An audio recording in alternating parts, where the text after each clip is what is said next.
Now, I know you want something simple. That's really not how anything works. And everybody keeps saying, oh, I got 3 easy ways, or I got 3 simple ways. Nothing simple. I'm going to just be 100 with you. So take some advice from a young 40-year-old dude on how to stay young and how to stay healthy, because that's me. Get prepared. I'm about to give you 3 ways on how to live your best life, stay healthy, and look young. These are difficult, but you can do it. Let's get into it. The first most difficult way for people is eating healthy. Now, I've done a lot of different diets. I've tried a lot of different stuff. I've tried keto. I've tried blood type diet. I've tried just dieting, period, just eating healthy. And the best way to do this and to still be okay with yourself and still have fun, the best way to do this is to pick one and stick with it. And you got to stick with it over a month, over 60 days. You got to put in like 90 to really see if this works for you. I'm personally right now trying to do my best to stick to the blood type diet. It's not all 100, but I'm doing the best I can to stick to that one because that one seems to have a lot of benefits that I have personally seen and scienced. Okay, so before you say anything about that diet or any other diets, have you personally tried it for 90 days? If you haven't, shut up. Like, I'm just being real,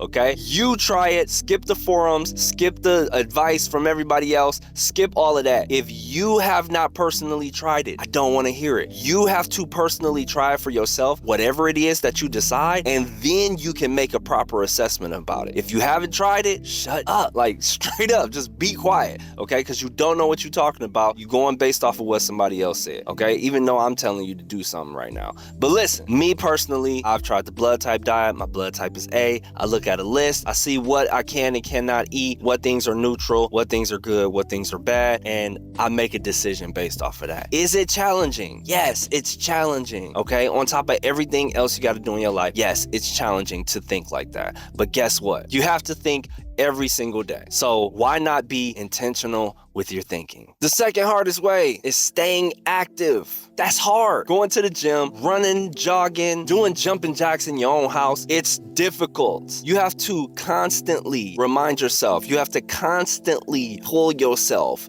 out of, I don't feel like doing this, into, I must do this. Because if you don't, time is against you and your body is going to slowly deteriorate much faster if it's doing nothing than as opposed to if it's actually moving and being used. What you don't use, you lose, and that happens because your body is an efficient master. Your nervous system and all of the brain cells and all of the stuff that's working inside your body is literally searching for a way to make you most efficient. That's the key. If you know that, what happens is when you are not doing nothing, it just starts shutting stuff down. It's just like, oh, okay, we're not using that, we're gonna shut this down. Oh, we're not using this, we're gonna shut this down. Imagine your house with a bunch of lights on and you're only really getting the use out of them if somebody's in the room. But if nobody's in the room, you're cutting the lights off. It's the same type of concept. If your arm isn't really being used to push and pull maybe slightly heavy things, guess what? Your nervous system is gonna say, yo, we don't need to put as much energy over here, so let's shut that system down. Let's just funnel it over here. And it's gonna go to wherever you're putting your energy. That's the basic, most simplest way you could think about it. But is it easy? No, it's challenging, but you can do it. Figure out a way to do the most basic stuff, even if it's just waking up and doing some jumping jacks, even if it's waking up doing some push-ups. Jumping jacks, push-ups, and sit-ups, everybody can do at their house. If you want something easy, I'll give you a list of things to do that you don't have to actually go anywhere for. Jumping jacks, sit-ups, and push-ups, and maybe some squats. If you just do that, you'll stay active, you'll be all right, okay? And let's not go into all the workout plans and all the extra stuff. No, just do those 3 things. I'm talking about, just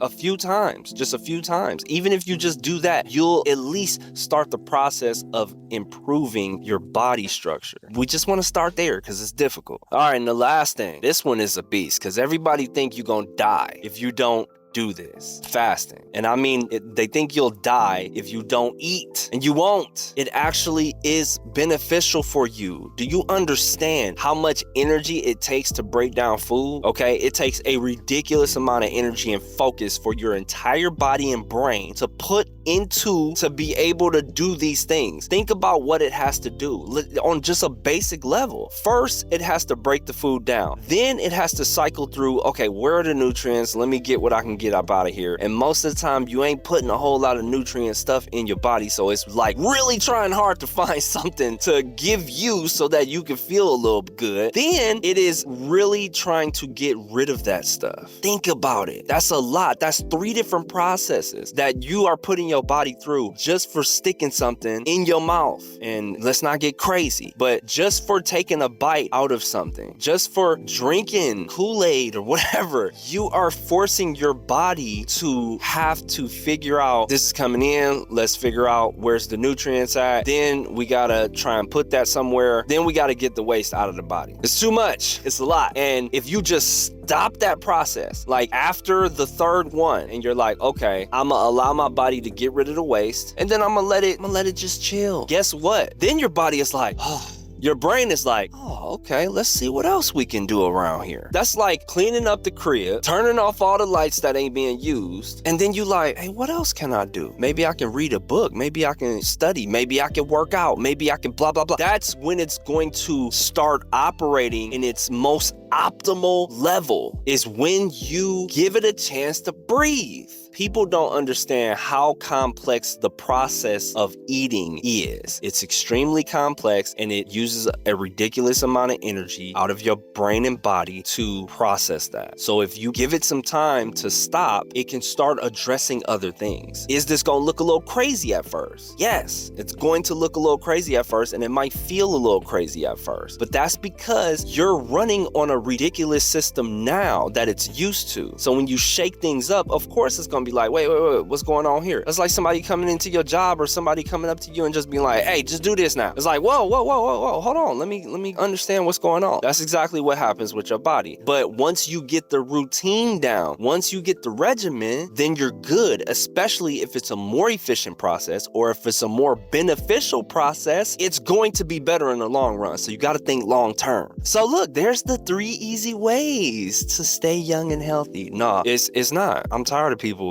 being silly. I'm tired of the fakeness. I really am. It's really difficult. But if you want to stay young and stay fresh and feeling good as long as possible, you're gonna have to work. That's just plain and simple. There's no way to get around it. There's no cheat code. None of that. Gotta do some work. Gotta do some thinking. And that's what it's gonna take. So I'm gonna be real with you. Now, I'm gonna try and make this process a little bit easier for you. Next week, we are going to talk about the healthiest fast food options. Because I know it's like, because I've been through it. You try this, you try to go to the store, you try to do all the meal prep, blah, blah, blah. Man, look, it's rough. So next week, I will give you the healthiest fast food options that I've seen. And that should help you to start to dial in on this process, man, on being the best you, being a better you. We got this, y'all. Let's get it. Stay tuned, subscribe, do all of that stuff. If you like content like this, let's build.